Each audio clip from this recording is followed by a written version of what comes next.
સુરતના લિંબાયત વિસ્તારમાંથી ડુપ્લિકેટ તેલના રેકેટનો પર્દાફાશ કરવામાં આવ્યો છે। 1200 રૂપિયાના ડબ્બા પર બ્રાન્ડેડ કંપનીના સ્ટીકર ચોંટાડી 1800 રૂપિયામાં ભેળસેળ કરેલું તેલ વેચાણ થતું હતું। લિંબાયતની 2 દુકાનો પર કંપનીના સ્ટાફે ગ્રાહક બનીને આ રેકેટ પકડી પાડ્યું હતું। માર્કેટમાંથી હલકી કક્ષાનો 1200 રૂપિયાનો તેલનો ડબ્બો લાવવામાં આવતો હતો। 2 દુકાનદારો તેના પર બ્રાન્ડેડ તેલની કંપનીના સ્ટીકર અને બૂચ લગાડીને 1850 રૂપિયામાં તેઓ વેચી દેતા હતા।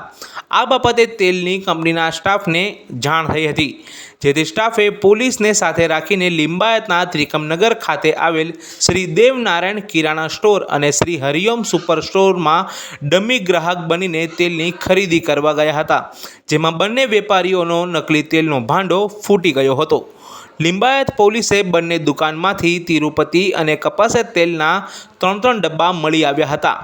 પોલીસે નકલી તેલના 3 ડબ્બા, સ્ટીકર અને બૂચ સહિતનો મુદ્દામાલ જપ્ત કર્યો છે।